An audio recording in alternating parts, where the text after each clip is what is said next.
इंदौर का 24 साल का पीयूष हर एक बीते दिन के साथ उसकी जो कहानी निकलकर सामने आ रही है वो खुद पुलिस वालों के रोंगटे खड़े कर रही है। 24 साल का एमबीए की पढ़ाई करने वाला पीयूष अपनी गर्लफ्रेंड के साथ अपने घर पर मौजूद था और फिर उस गर्लफ्रेंड की हत्या करने के बाद उसके कपड़े उतारने के बाद ये सोचता है कि मैं तो नशे का आदी हूं और वहां से कमरा बंद कर कर ये बियर की दुकान पर पहुंच जाता है, बियर खरीदता है ताकि ये बियर पीते हुए अपनी गर्लफ्रेंड की लाश के पास बैठकर उसे टकटकी निगाहों से देख सके। बियर खरीदते ही वो चेयर के पास बैठता है, सामने उसकी मरी हुई गर्लफ्रेंड थी जिसके ऊपर कोई कपड़ा नहीं था। बियर की हर एक घूंट जब उसके अंदर जा रही थी वो अपनी गर्लफ्रेंड पर गंदी नजर डाल रहा था। उसे लग रहा था कि अब वो जो भी कुछ करेगा किसी दुनिया को पता नहीं चलेगा। वो गर्लफ्रेंड जो जब जिंदा थी, जब वो ये कह रहा था कि मुझे तुम्हारे साथ संबंध बनाने हैं, वो आनाकानी कर रही थी, अब वो इस दुनिया में नहीं है, शांत पड़ चुकी है और इसलिए अब उसके पास पूरा मौका है। और बियर की जब आखिरी घूंट खत्म होती है उसके अंदर का हैवान जागता है और अपनी मरी हुई गर्लफ्रेंड के साथ वो रेप करता है। रेप करने के बाद वो उस कमरे को दोबारा बंद कर कर वहां से लगभग 600 किलोमीटर दूर जाता है। पूरे रास्ते भर में वो लगातार गूगल पर सर्च करता है कि किस तरीके से अपनी मरी हुई गर्लफ्रेंड की आत्मा से वो बात कर सके। सोचिए, एक एमबीए की पढ़ाई करने वाला लड़का तंत्र मंत्र, काला जादू और यहां तक कि अपनी मरी हुई गर्लफ्रेंड से सॉरी बोलने के लिए, उसकी आत्मा को बुलाने के लिए अगरबत्ती, तमाम सिंदूर, फोटोग्राफ खरीदना शुरू कर देता है और इस मकसद को पूरा करने के लिए वो उस क्राइम सीन से 600 किलोमीटर दूर जाकर बीच जंगल में बैठकर तंत्र मंत्र करना शुरू करता है ताकि वो अपनी मरी हुई गर्लफ्रेंड को सॉरी कह सके, क्योंकि उसने बहुत बड़ी गलती कर दी थी। अब बताएंगे इस रिकॉर्डिंग क्राइम के अंदर पर्दे के पीछे की वो डरावनी कहानी जिससे पुलिस वाले भी हैरान परेशान है। लेकिन इस पूरी कहानी में जब उस लड़के को अरेस्ट किया जाता है और लड़के के पिता जेल में पीयूष से मिलने पहुंचते हैं तो पीयूष ये कहता है कि मुझे अपने पिता से कोई बात नहीं करनी, क्योंकि वो इंसान जिसने मेरी पूरी जिंदगी ख्याल नहीं रखा मेरा, अब वो मेरे पास क्यों आ रहा है। ये शब्द एक बेटे की तरफ से थे अपने बाप के लिए। क्या थी वो अंदर की कहानी जहां पर पीयूष अपने पिता से ही नफरत करने लग गया था, और पीयूष को क्यों लगा कि मुझे अपनी मरी हुई गर्लफ्रेंड की आत्मा से बात करनी चाहिए, सॉरी बोलना चाहिए।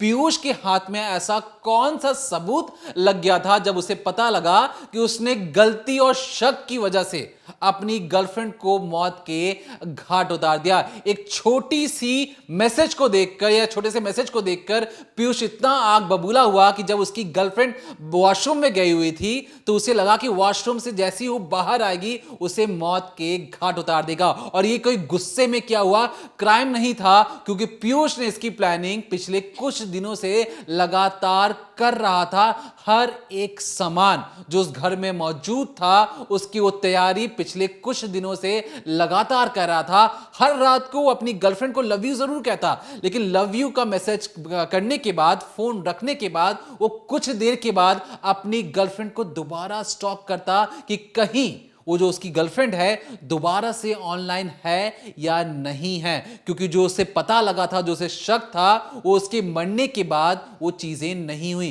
क्या है पर्दे के पीछे की रहस्यमय कहानी, जानेंगे इस रिकॉर्डिंग क्राइम के जरिए। पीयूष, क्या हुआ था? क्यों मारा लड़की को? क्यों मारा? तुमने मारा है किसी और ने मारा?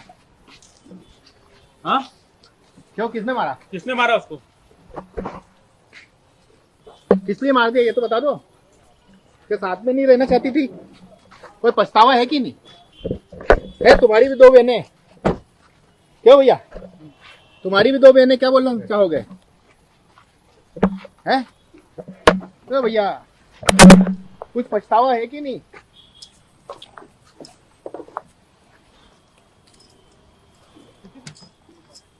क्यों, कुछ पछतावा है कि नहीं? देखो, अभी भी समय है, कुछ बोलना चाहते हो तो कुछ बोल दो। क्यों तंत्र मंत्र कर रहे थे तुम? जादू टोना करा था तुमने? आत्मा से बात करने के लिए। बाबा क्या उसको मान लो कोई अधिकारी है क्यों तंत्र मंत्र करा था क्या? आत्मा से बात करना चाह रहे थे हत्या क्या? करी है क्या? क्यों हत्या करी क्या? हत्या करी तुमने? क्यों भैया हत्या करी? क्यों मार दिया ये तो बता दो। क्या साथ में नहीं ले रही थी? हैं? क्यों साथ में नहीं कोई रह रही? पछतावा नहीं है तुमको, ऐसा लग रहा है? कोई पछतावा नहीं है ना? हाँ? तो देखा आपने, ये जो शख्स जिसे आपने अभी कैमरे पर देखा और जो मीडिया के सामने साफ तौर पे अपनी नज़रें जो है टेढ़ी कर रखी है और इसके शक्ल पर कोई झिझक ज़रा सी भी नहीं दिख रही, और तो और तेवर ज़रूर दिखाई दे रहे हैं कि इसने कुछ गलत नहीं किया। हालांकि पुलिस के सामने ये हाथ ज़रूर जोड़ता है, वो आपको बताएंगे, लेकिन इसकी इस तस्वीर को देखकर जिस तरह से पुलिस इसे कमरे के अंदर ले जा रही है, मीडिया बात कर रही है, साफ तौर पे मीडिया के लोग इससे पूछ रहे हैं कि क्या आपको कोई पछतावा है, तो ये अपनी नज़रें जो हैं वो एक बार में कैमरे की तरफ कर देता है कि मानो इसे ज़रा भी पछतावा ना हो। अब ज़रा इस घर को आप गौर से देखिए, ये वही घर है जिसके अंदर पीयूष अपनी गर्लफ्रेंड को लेकर गया था इन्हीं सीढ़ियों के ज़रिए। और अब पुलिस की जो टीम यहाँ पर आप देख रहे हैं, जो हुजूम लगा हुआ है, दरअसल ये पीयूष से जानने आया है कि आखिर उस रात उस रोज़ कमरे में क्या क्या हुआ था और किस तरह से उसने इस क्राइम को अंजाम दिया। ये जो आप घर देख रहे हैं, इसकी जो सीढ़ियाँ देख रहे हैं, इन्हें गौर से देखिए। इन्हीं सीढ़ियों के ज़रिए जिस तरह से अभी पीयूष पुलिस वालों को लेकर जा रहा है, वो अपनी गर्लफ्रेंड को ठीक इसी तरीके से इस कमरे के अंदर लेकर आया। दरवाजे तक पहुंचने के बाद जब पुलिस की टीम अंदर दाखिल हुई तो उन्होंने जो मंजर देखा वो बेहद हैरान करने वाला था, बेहद आप यूँ समझिए भयावह था, क्योंकि जो बिस्तर है, जो बेड था जहाँ पर इसने अपनी गर्लफ्रेंड का कत्ल किया, जहाँ पर उसका रेप किया, वो बिस्तर जो है एक तरह से खून से सना हुआ था। उस बिस्तर पर अगर मैं आपको दिखाने की कोशिश करूँ तो एक कोकोनट ऑयल की बॉटल पड़ी हुई है और साथ में एक ग्लास जैसा या कोई कटोरी जैसी चीज़ साथ में पड़ी हुई है। इसके अलावा नीचे बुक जो है, बुक्स वगैरह वो बिखरी हुई हैं। और तो और पुलिस जब यहाँ पर पहुंची और पुलिस ने देखा तो उन्हें एक आधी बनी हुई या अध पकी हुई मैगी भी दिखती है। इसके अलावा जो पीयूष है वो हर एक जगह, यानी कमरे से लेकर किचन तक हर एक जगह पुलिस की टीम को लेकर जा रहा है। वो बता रहा है कि इस टेबल पर उस लड़की ने अपना पर्स रखा था, इस बेड पर हम आए थे, यहाँ पर मैंने उससे बात की थी। और आप अगर गौर करेंगे तो देखिए बेड के पीछे जाकर भी ये कुछ चीज़ें पुलिस को दिखाने की कोशिश कर रहा है। और इसके बाद सीधे तौर पर जब किचन में पहुंचा तब यहाँ पर अब आप बिल्कुल गौर करिएगा, अपनी नज़रें मत हटाइएगा, क्योंकि पीयूष यहाँ पर एक करछुल जैसी जो चीज़ है वो पुलिस की टीम को दिखाने की कोशिश कर रहा है। और अगर आप नोटिस करेंगे, हम कोशिश करेंगे वो चीज़ आपको ना दिखाएं, पर इस करछुल के ऊपर भी खून लगा हुआ है। तो क्या जिस चाकू से पीयूष अपनी गर्लफ्रेंड का कत्ल कर रहा था और कहा गया कि वो टूट गया, इससे पीयूष को भी चोट लगी, तो क्या उसके बाद इस करछुल का यूज़ किया गया? क्या जो पीयूष है वो इतनी ज़्यादा नफरत से भरा हुआ था, इतना ज़्यादा गुस्से में था कि उसने ये तक नहीं देखा कि वो किस चीज़ से अपनी गर्लफ्रेंड को मारने जा रहा है? किचन के अंदर बाकायदा ये जो करछुल आप देख रहे हैं, इसे सबूत के तौर पर यानी एविडेंस के तौर पर पुलिस ने सील किया है। और इसके बाद तमाम इस पूरे कमरे से तमाम तरीके के जितने भी एविडेंस हैं, जो भी सामान है, वो पुलिस ने जब्त किया है। और जो पीयूष है उससे एक एक चीज़ जो है वो निकाली जा रही है और पता करने की कोशिश की जा रही है। लेकिन अब आपको एक तस्वीर देखनी होगी। ये जो आप तस्वीर देख रहे हैं ये उस रोज़ की है, 10 फरवरी, जब बताया जा रहा है कि जो लड़की है वो अपने बॉयफ्रेंड यानी कि पीयूष से मिलने के लिए आई थी। अब इस तस्वीर में आप देखेंगे कि एक लड़का है और एक लड़की, उनकी बैक साइड दिखाई दे रही है और वो लोग चलते हुए आगे की तरफ जा रहे हैं। तो ये पीयूष है और उसकी गर्लफ्रेंड है और ये दोनों उस वक्त यानी 10 फरवरी को इन्हीं सीढ़ियों के ज़रिए अंदर कमरे में जाते हैं। अब आपको अंदर का जो माजरा है या क्या चीज़ हुई थी वो आपको समझनी होगी, क्योंकि देखिए जब पीयूष अपनी गर्लफ्रेंड को लेकर इस कमरे के अंदर आता है तो कई तरीके की बातें सामने है। दरअसल देखिए इनका बैकग्राउंड, इनके पीछे की बात यह है कि 2024 में ये लोग कॉलेज में मिले थे, इन्हें दोस्ती होती है। दोस्ती होने के बाद जो ये लड़की थी वो अक्सर पीयूष के घर आती पढ़ाई करने के लिए और फिर इनमें एक तरह से प्रेम संबंध बन गए। अब आगे होता यह है कि लड़की और ये लड़का यानी कि पीयूष और वो लड़की दोनों एक दूसरे से शादी करना चाहते थे। इसके लिए लड़की के जो पिता थे वो मान भी गए थे, कुंडली वगैरह भी मिलाई गई थी, लेकिन पीयूष के जो पिता हैं वो इस रिश्ते को नामंजूरी दे रहे थे, वो मना कर रहे थे। और इसीलिए जैसा दीपक ने शुरुआत में बताया कि वो जो लड़का है वो बोला कि मुझे अपने पिता से नहीं मिलना, तो कहीं ना कहीं उसके मन में ये चीज़ थी कि उस पिता ने उनका साथ नहीं दिया और अब मैं ऐसे पिता से क्यों मिलूं। तो ये चीज़ें हो जाने के बाद जब शादी की बात नहीं बनती और एक तरह से इनका रिश्ता टूटने की कगार पर आता है, तो लड़की जो है वो अक्सर पीयूष से झगड़ा करती, पीयूष का भी इस बात पे लेके झगड़ा होता, दोनों की शादी हो नहीं पा रही थी। लेकिन कहानी में ट्विस्ट तब आता है जब लड़की के एक्स बॉयफ्रेंड की एंट्री होती है, और ये खुद कहना है पीयूष का, जो उसने पुलिस को बयान में दिया है। दरअसल जब ये दोनों उस कमरे में पहुंचे, जो आपको मैंने सीसीटीवी दिखाया, इसके बाद जब कमरे में पहुंचते हैं तो वहाँ पर जो पीयूष है वो उस लड़की से कहता है कि बहुत दिन हो गए, 15-20 दिन हो गए, तुम मुझसे ठीक से बात भी नहीं कर रही हो, हमारा रिलेशन एक तरह से टूटता हुआ नज़र आ रहा है। और धीरे धीरे बात को करते करते पीयूष उसके साथ कहता है कि मुझे तुम्हारे साथ रिलेशन कायम करने हैं। और इसके बाद जो लड़की अपने पिता से झूठ बोल कर आई थी, उसने अपने पिता से कहा था कि उसे आधार कार्ड ठीक करवाना है, आप उसे सेवा केंद्र में छोड़ दीजिए। जो पिता हैं उसे वहाँ तक छोड़ते भी हैं, लेकिन इसके बाद लड़की जो है अपनी बहन को मैसेज करती है कि मुझे पीयूष के बर्थडे में जाना है, और झूठ बोलकर वो पीयूष के घर आती है। वो लड़की वहाँ पर साफ तौर पर इनकार करती है और कहती है कि मैं तुम्हारे साथ कोई संबंध नहीं बना सकती, मेरी तबीयत ख़राब है। अब यहाँ पर जो पीयूष है वो पहले से आप एक टैबलेट लेके आया था, जो सेक्स पावर बढ़ाने की टैबलेट होती है, वो लाकर उसने रखी हुई थी। वो किचन में जाता है, उस टैबलेट को खाता है और अपनी गर्लफ्रेंड के साथ ज़बरदस्ती करता है। उस कमरे के अंदर 10 फरवरी को जो गर्लफ्रेंड अपने पिता से झूठ बोलकर आई, जिसने अपनी बहन को झूठा मैसेज किया, वो उस लड़की को जो उस पर भरोसा करके उस कमरे के अंदर आई थी, उसके साथ ज़बरदस्ती करता है, उसके साथ आप यूँ समझिए रेप करता है। अब इसके बाद जो लड़की है, जब वो बोलती है कि उसकी तबीयत ठीक नहीं है, लेकिन जब उसे रियलाइज़ होता है कि सामने वाला उसका बॉयफ्रेंड है, इसके बाद वो उस चीज़ को लेके ज़्यादा नकारात्मक नहीं होती, नेगेटिविटी नहीं फैलाती। लेकिन यहाँ पर जो है वो पीयूष क्या करता है, उसके दिमाग में कुछ और ही प्लान चल रहा था। पीयूष ने समझ लिया था कि हो ना हो मुझे इस लड़की का कत्ल करना है, इसे रास्ते से हटाना है, और आगे की सारी प्लानिंग पीयूष ने तैयार कर ली थी। और इसीलिए वो अपनी गर्लफ्रेंड से कहता है कि देखो, मैं तुम्हारे लिए गिफ्ट लेके आया हूँ, वैलेंटाइन वीक चल रहा है और मुझे तुम्हें गिफ्ट देना है, इसके लिए मुझे कुछ काम करना होगा। लड़की पूछती है कि ऐसा भी क्या करना होगा। इसके बाद जो पीयूष है वो स्टोर से रस्सी लेकर आता है, कपड़ा लेकर आता है जो पहले से ख़रीद के वो लाया हुआ था, और उस रस्सी के ज़रिए अपनी गर्लफ्रेंड के हाथ पैर को बांधने की कोशिश करता है। लड़की को कुछ डाउट होता है और इस बात पर वो गुस्सा करती है, पीछे हटती है, अपने आप को बचाने की कोशिश करती है। लेकिन पीयूष उस पर इस कदर हावी होता है कि उस लड़की के हाथ और पैर को बांधता है, उसकी आंखों पर पट्टी बांधता है, और ये सब चीज़ें करने के बाद वो फिर से अपनी गर्लफ्रेंड के साथ रिलेशन बनाता है। और रिलेशन बनाने के बाद जब उसकी गर्लफ्रेंड चिल्ला रही होती है, चीख रही होती है, क्योंकि उस लड़की ने कहा था कि उसकी तबीयत बिल्कुल ठीक नहीं है, वो ये सब बिल्कुल करना नहीं चाहती, और जब पीयूष उसके हाथ पैर बांध कर उसके साथ रिलेशन बना रहा था, तब वो लड़की बहुत ज़्यादा चीख रही थी। इसके बाद वो पीयूष जो है वो गुस्से में उठता है और कई सारी जो पॉलीथीन्स होती हैं प्लास्टिक की, वो लेकर आता है, कपड़ा लेकर आता है, और बहुत सारा एक गोल सर्कल उसको बनाकर वो लड़की के मुंह में ठूस देता है, ताकि ये चिल्लाए या चीखे तो इसकी आवाज़ बाहर ना जाए। और फिर वो उस लड़की के साथ रिलेशन बनाता रहता है। ये करने के बाद पीयूष को लगता है कि अब उसका काम हो गया है, और फिर वो गर्लफ्रेंड जिसके साथ उसने जीने मरने की कस्में खाई थी, कहाँ ये शादी के बारे में सोच रहे थे, उसी गर्लफ्रेंड के आप यूँ समझिए सीने पर चढ़कर यही पीयूष उस लड़की का गला दबाता है। अब वो जो लड़की है वो चीख भी नहीं सकती थी, क्योंकि उसके मुंह में पहले से ही जो चीज़ें थी, जो कपड़े थे, जो पॉलीथीन थी, वो ठूस दी गई थी, जिसकी वजह से उसकी चीख नहीं निकल रही थी। उसकी आंखों पर पट्टी थी, उसके हाथ बंधे थे, उसके पैर बंधे थे, और जो पीयूष है वो उस कमरे के अंदर इसी बिस्तर के ऊपर, जैसे आप देख रहे हैं, इसी बिस्तर पर अपनी गर्लफ्रेंड का जो है वो गला दबाना शुरू करता है, और तब तक दबाता रहता है जब तक उसकी सांसें थम नहीं जाती।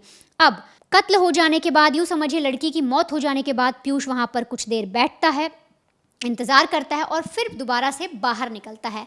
बाहर निकलने के बाद सीधे ये शराब की दुकान पर जाता है और फिर वहाँ से बियर लेकर आता है। ये जो आप सीसीटीवी फुटेज एक और देख रहे हैं, जो तस्वीर आपको दिखाई जा रही है, ये वही तस्वीर है जब अपनी गर्लफ्रेंड का कत्ल कर कर, यानी कि इस कमरे के अंदर एक लाश रखकर यही जो पीयूष है वो बाहर निकलता है, और इत्मीनान से बड़े ही ऐसे चिल मूड में बियर लेकर आता है, और फिर से इन्हीं सीढ़ियों के ज़रिए ये इस कमरे में दाखिल होता है।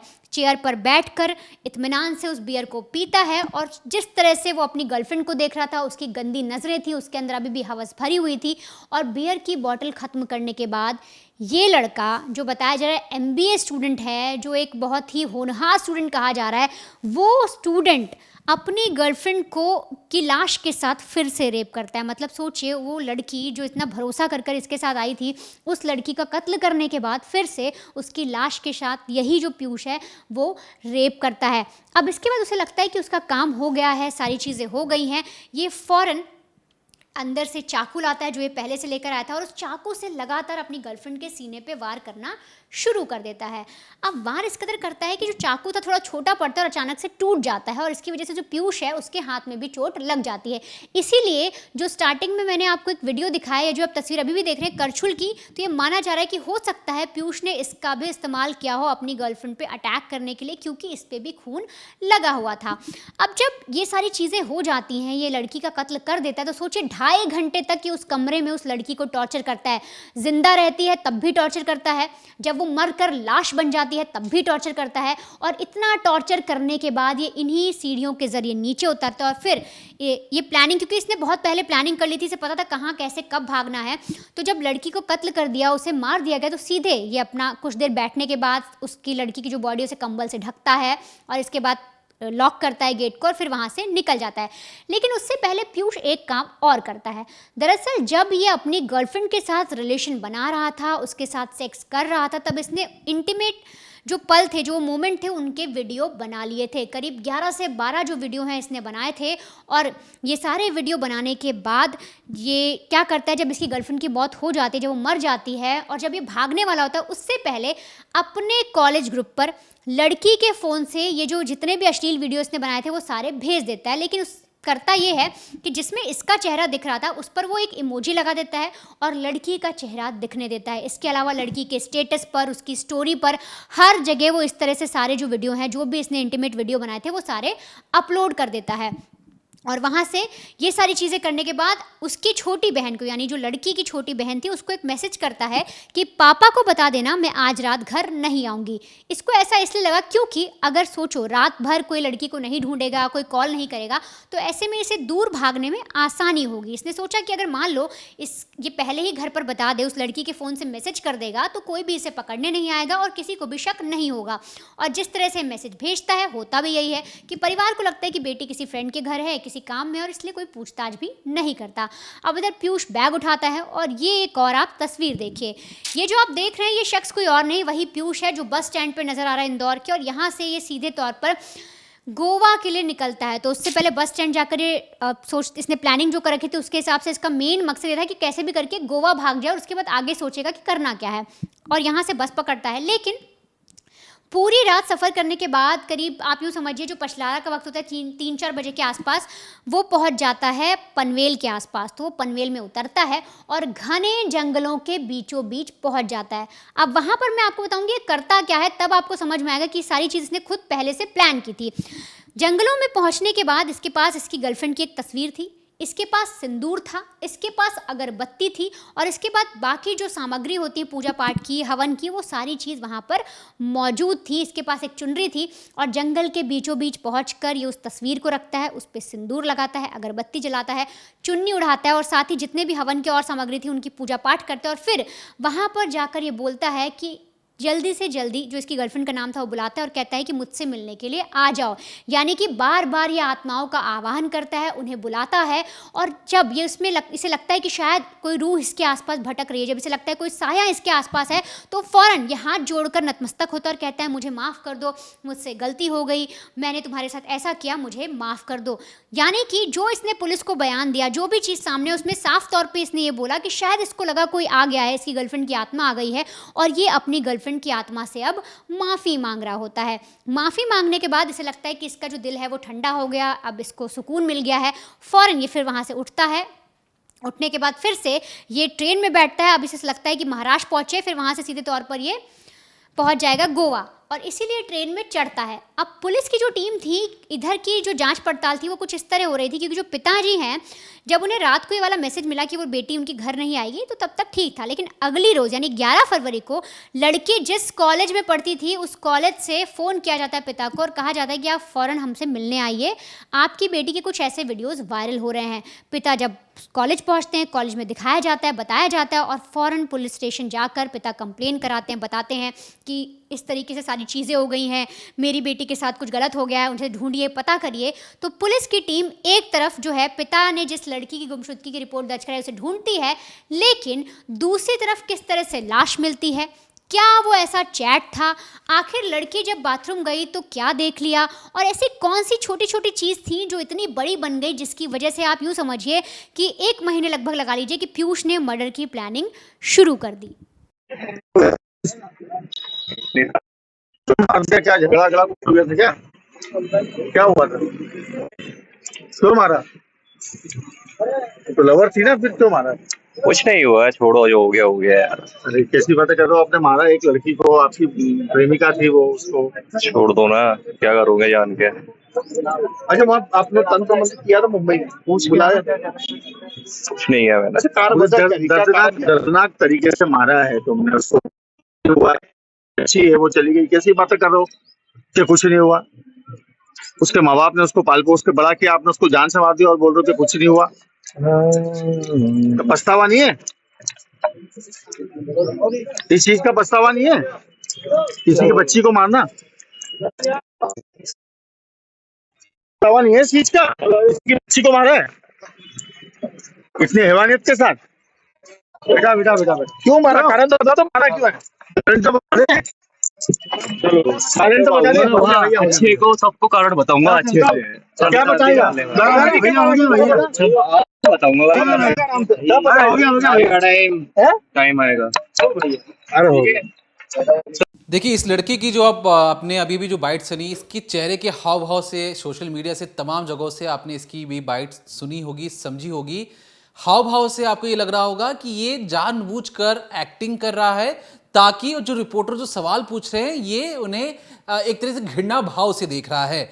तो पीयूष जैसे लड़कों के लिए हमारे पास एक चीज है, वो बताना ये है कि अगर पीयूष, अगर आपने सच्चा प्रेम किया होता, अगर आपने सच्चा लव किया होता, तब जब लड़की जिंदा थी तब भी आपने उसके साथ टॉर्चर किया, जब लड़की मर गई तब भी आप उसके शरीर के साथ गंदे काम कर रहे हो, टॉर्चर कर रहे हो, फिर आप जब उसकी आत्मा को बुलाकर फिर से परेशान करने की कोशिश कर रहे हो। मतलब एक लड़की जब जिंदा थी तब भी उसके साथ जाती हुई, जब वो मरी, जिस वक्त मरी, उसके शरीर के साथ जाती हुई, जब वो उस दुनिया को छोड़ गई तो उसे धरती पर दोबारा बुलाकर उसकी आत्मा के साथ ये बात करना चाह रहा था। वो लड़का जिसे अगर सच्चा प्यार किया होता तो शायद उस लड़की आज जिंदा होती। अब इस पूरी कहानी को जो हम आपको बता रहे हैं, खुद एक लेडी सब इंस्पेक्टर जब इस पूरी कहानी को सुन रही थी, वो फपक कर रोने लगती हैं। उन्हें लगता है कि किस तरीके से आजकल के बच्चों के अंदर इतना हैवान और शैतान, एक तरीके से पूजा पाठ। एक एमबीए स्टूडेंट से अगर आप सोच रहे हैं कि जंगल में जाकर एक एमबीए स्टूडेंट,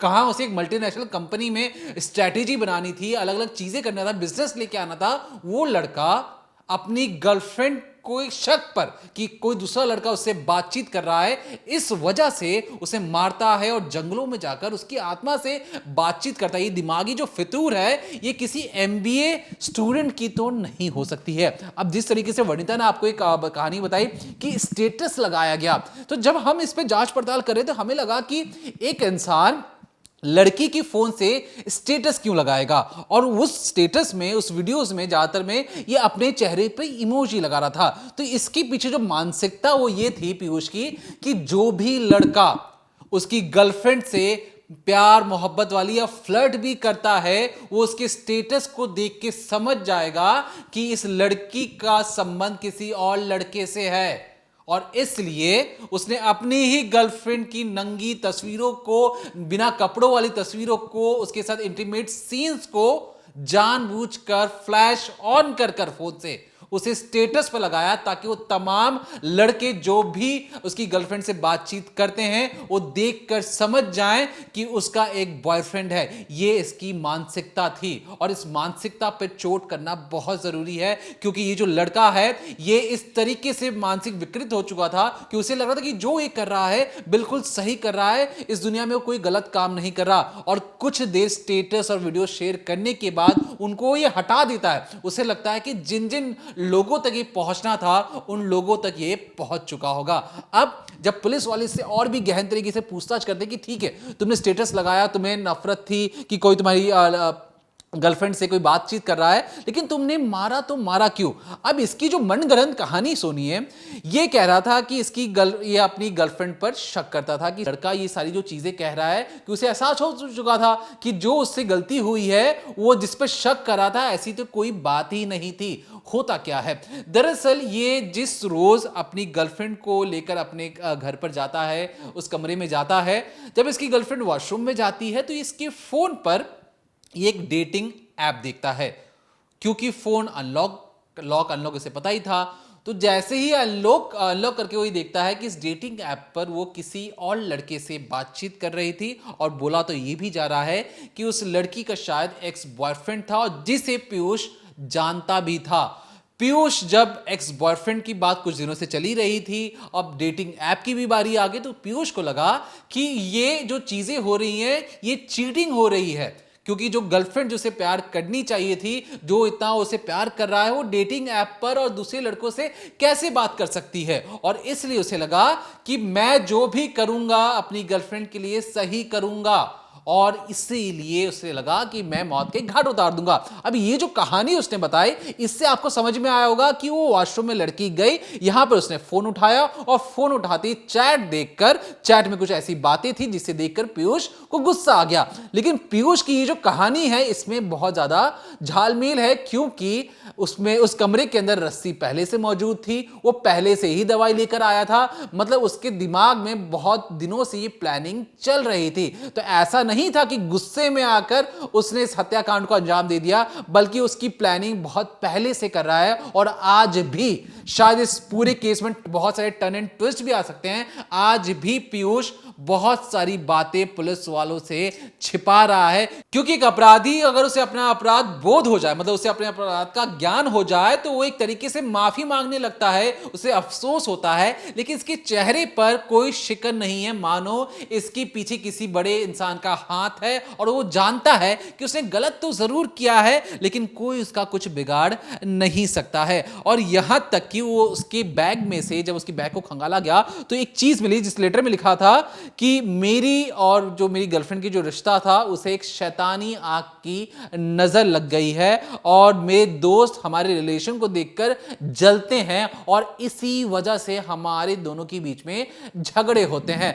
24 साल के हो पीयूष तुम, और तुम जैसे जितने भी लड़के इस वीडियो को देख रहे हैं, समझ रहे हैं, उनके लिए मेरी खास दरख्वास्त है। देखिए, अगर आपको अपने पर भरोसा हो तो काला जादू, तंत्र मंत्र कोई मायने नहीं रखता है।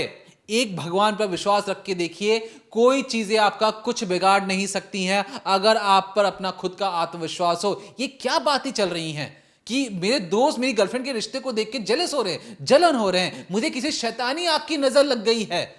अरे तो अगर आपको शैतानी आंख की नजर लग गई है, भगवान पे विश्वास रखते तो भगवान हर एक शैतानी चीजों को राख में मिला देते हैं। राख की कोई कीमत नहीं होती, और आपने अपने प्यार को तो सुहा कर दिया, इतने चाकू मारे कि चाकू तक टूट गया। ऐसा कौन सा प्यार था? यह प्यार नहीं, शैतान आपके दिमाग पर हावी हो चुका था कि जो शैतानी आंखें आपको दिख रही हैं। तंत्र मंत्र के लिए आप गूगल और यूट्यूब पर जाकर सर्च कर रहे हैं। यूट्यूब, गूगल, ये जो तमाम चीजें होती हैं, यहां पे ज्ञान का भंडार है। अगर आप पढ़ लिख कर इस समाज में बहुत बड़ा बदलाव लाते, तो माना कि आपके परिवार वाले शादी के लिए नहीं मान रहे थे कि आपकी शादी उस लड़की से हो जाए, लड़की के परिवार वाले मान गए थे, आप इतनी ज्यादा सफलता पा लेते कि आपकी जो भी चीजें आप ख्वाहिश करते, हर एक चीज आपके कदमों को चूमती।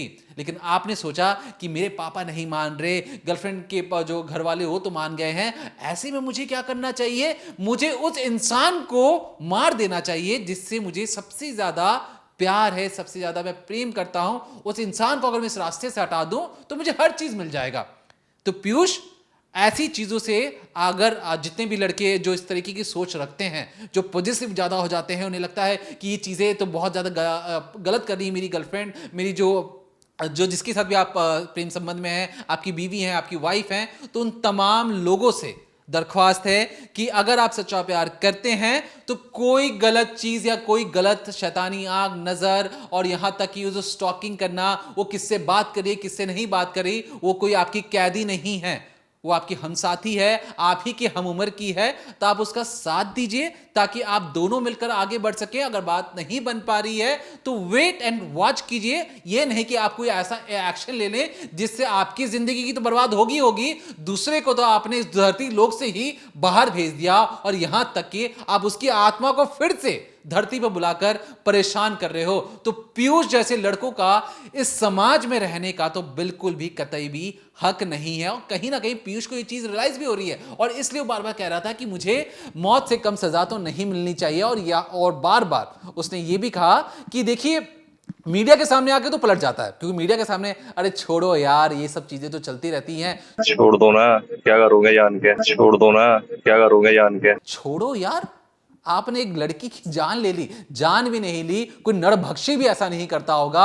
आपने उसके लाश के साथ, उसकी बॉडी के साथ बहुत गंदी चीजें की हैं, बताने लायक नहीं है इस वीडियो के अंदर, लेकिन वो चीजें एक लड़का, एक 24 साल का लड़का अगर ऐसा करे तो किसी शातिर अपराधी से बिल्कुल भी कम नहीं है। और हमें लगा कि इस खबर को आप तक पहुंचाना बेहद जरूरी है कि अगर ऐसे लड़के, जो भी लड़के लड़की जो यंग हैं, वो अगर इस वीडियो को देख रहे हैं तो ऐसे रिलेशनशिप से आपको बचने की जरूरत है। टॉक्सिक रिलेशन जो कहा जाता है आजकल के जमाने में, तो टॉक्सिक जो शब्द है उसको आप सच मानिए। उन जैसे लोगों से जितनी दूर और जितनी जल्दी आप बाहर निकलेंगे आपके लिए उतना ही अच्छा है, क्योंकि अगर आप उनके साथ जुड़े रहेंगे तो जहर दिमाग से लेकर आपकी उंगलियों तक कब पहुंचेगा और कब आपकी जान निकल जाएगी कोई नहीं जानता। और ये जो सच्चा प्रेम अगर होता तो ये सारी चीजें नहीं होती, क्योंकि जिद को जब होती है तो अगर आपके पास प्यार होता है तो आप जाने देते हो, जिद होता है तब आप उसे खींचते हो अपने पास। और ये जो जिद थी पीयूष की कि मैं उसे किसी भी कीमत पर अपनी गर्लफ्रेंड को अपनाऊंगा और उसे मौत के घाट मारकर, उस नींद में सुलाकर उसके साथ गंदा काम करना, इसे जायज बिल्कुल नहीं ठहराया जा सकता।